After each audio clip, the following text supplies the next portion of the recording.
that insight. Please stay with us as we stay on this topic now.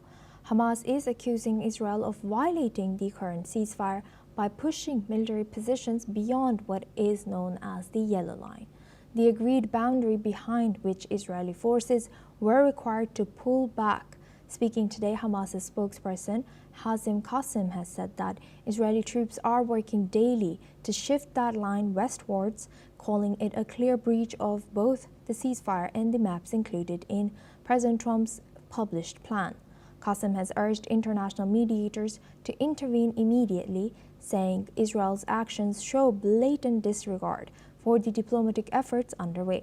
Has added that the yellow line must be restored to its original position if the ceasefire is to hold. Now we welcome back Mark Sutherland. He's a geopolitical commentator, joins us live from London. Thank you very much, Mark, for staying with us. Now, we were just discussing how what's the situation is looking like over there. How does this conflicting claims of continuous ceasefire violations by both Israel and Hamas, how do you think this is shaping international responses now? Well, of course, it's shaping that, but it all depends.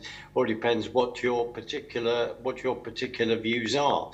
The thing is, this is within regard to Egypt, Qatar, Turkey. They are not friends with Israel one iota, and let's just be honest about that and put that on the table. The IDF has been into Gaza, the most horrific urban warfare that you would have to fight.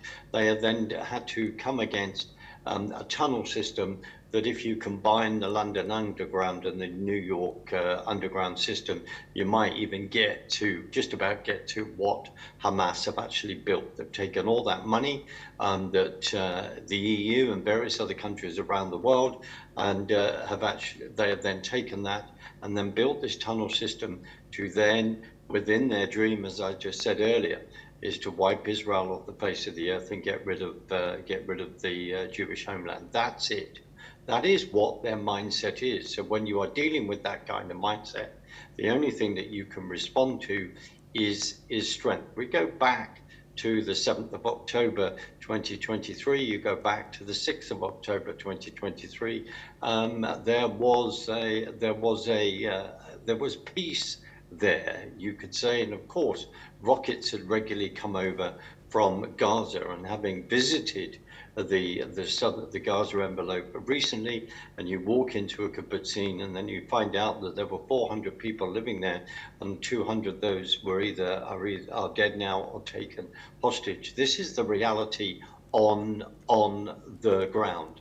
The Israelis withdrew in 2005 and gave the Palestinians then their own land to then make that into a homeland, make it into a beautiful Mediterranean holiday resort. They chose not to do that.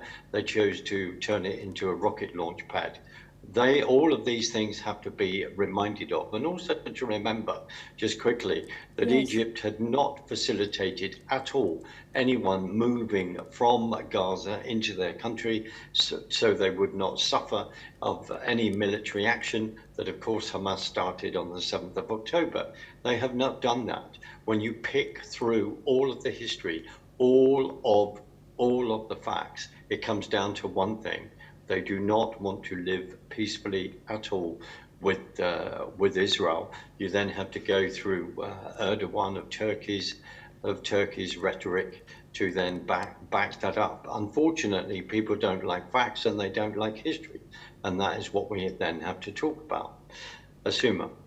Right. Thank you very much, Mark, for sharing that insight. Please stay with us as we come back to you for our next discussion as well.